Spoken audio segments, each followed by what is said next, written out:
Creativity often isn't the work of a single, solitary genius.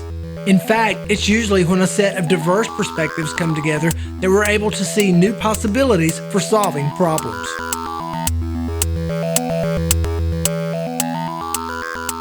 Trust your unique perspective. As a creative director, I have a ton of concerns about how I would help teams with people who are fluent in creative aspects and those who are exceptional with the business stuff. Early in my career, I was on a walk with another designer. We were talking about several topics, including what prompts us out of our safe zones. When she turned to me and said, "Your job is to be thinking about what no one else in the room is thinking about." This moment helped me see that I didn't have to immediately have every answer or every iota of expertise.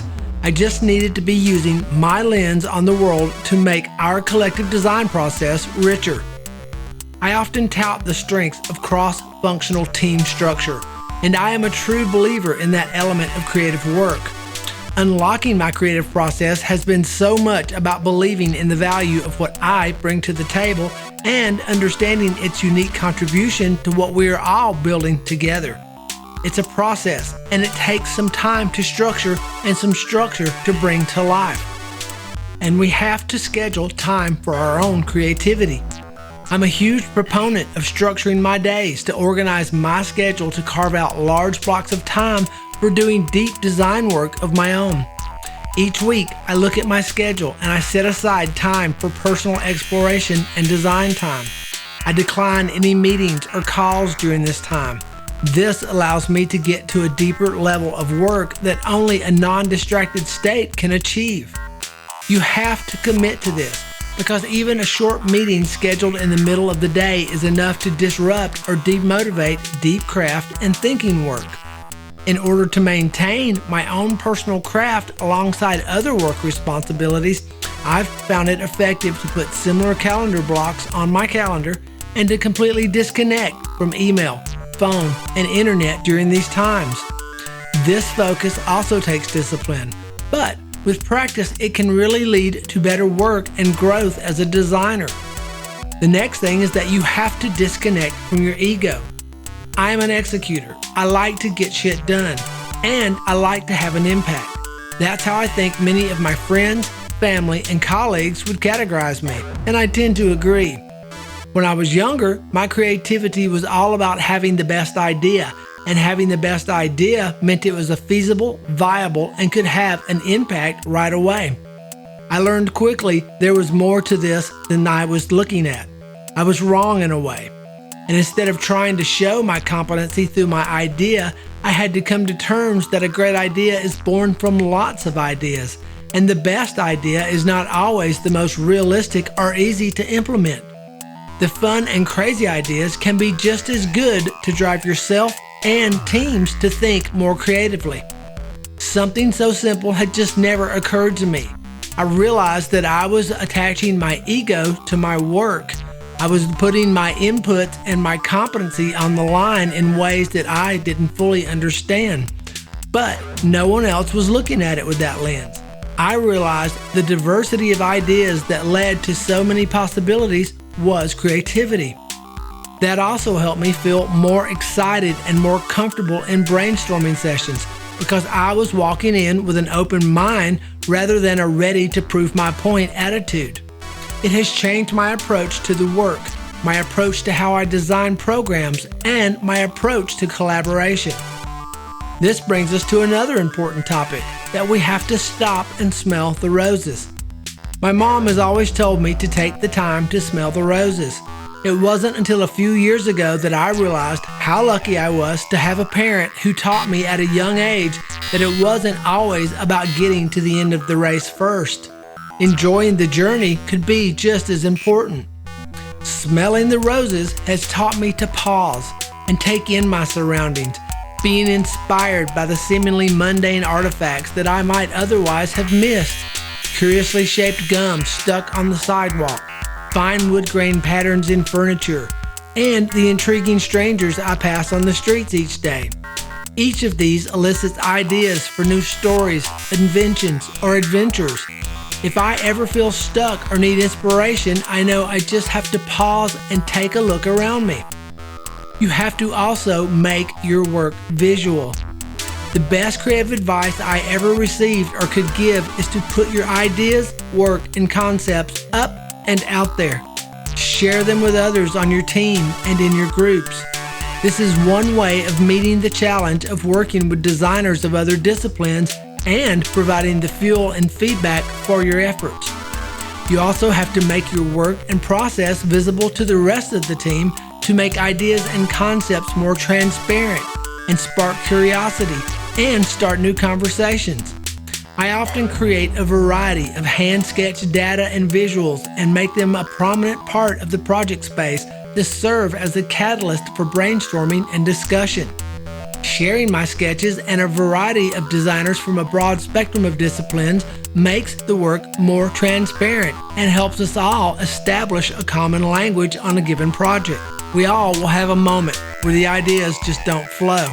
The inspiration just can't be found in the creative gods or summoned by the creative forces at work. A great tool to utilize is the Oblique Strategies card deck, and I'll include a link in the description below. When you feel stuck, you draw a card and you do whatever it says. For example, ask people to work against their better judgment, or look closely at the most embarrassing details and amplify them. Or a favorite, what would your closest friend do? Often the advice is a bit unclear, but it's this very vagueness that prompts new ideas. We also have to embrace the end. A bad movie is better than an unfinished movie. As a creative, there's this temptation to keep working on something or tweak it infinitely. However, there's a power in seeing something to its end and then starting something else new that you can build and learn from. Also, it's so rare that your finished product is truly bad. What would that even look like? Worst case scenario is that you miss your mark, but you learn something in the process. So accept your failures and iterate, iterate, iterate. The best creative advice I ever received was a good wake-up call. My firm, Create, had launched a packaging brand assignment from America's Kitchen, an upcoming food company specializing in gourmet sauces. I was to create a series of ads and pros and cons about their chef-led product development. I interviewed the founders, created clever concepts and copy, and submitted a draft. This is good, I thought. It's elegant, it's explainable, and it's funny. The next day, the president called and immediately said, "Are you kidding me?" He was indignant. It was like I'd made him drink toilet water. When the call was over, I cursed myself and my efforts.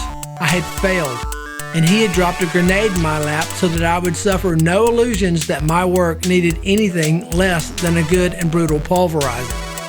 So I called my staff, enlisting them to give me honest feedback. Then I sat down and I reworked the content. When I finally pumped up the courage to send it in again, the president once again called. "You did it," he said. "This is why I hired you." So, find someone who will give it to you straight, and then iterate, iterate, iterate. Remember, ideas aren't worth a single penny. These are the words of wisdom that a college professor gave me a couple of years back. He was the type of instructor that I only expected to find in fiction, almost always nonchalant, usually a sharp wit, and always ready to mutter out the most unexpected and astonishing of ideas. When brainstorming, he would always kickstart the session with the most unexpected, intrinsic concepts. He was known in the college as the ultimate reality check. That was why his advice struck me as a surprise. He told me that he would willingly give away the best of his ideas for free because that's not what we're being paid for as professionals. It is the creation and concept and execution of the idea that we will be paid for. I look back to this whenever I find myself too attached to an idea, or when the team is stuck in a rabbit hole of conceptual debates, picking ideas apart one by one. Anyone can come up with the same idea sooner or later. Our job is not just to come up with the idea, but to bring it to life. And that is what we should be proud of. That is where the true impact lies in our creative work. So remember, to do this, you have to focus on the story. The advice still rings true to me today.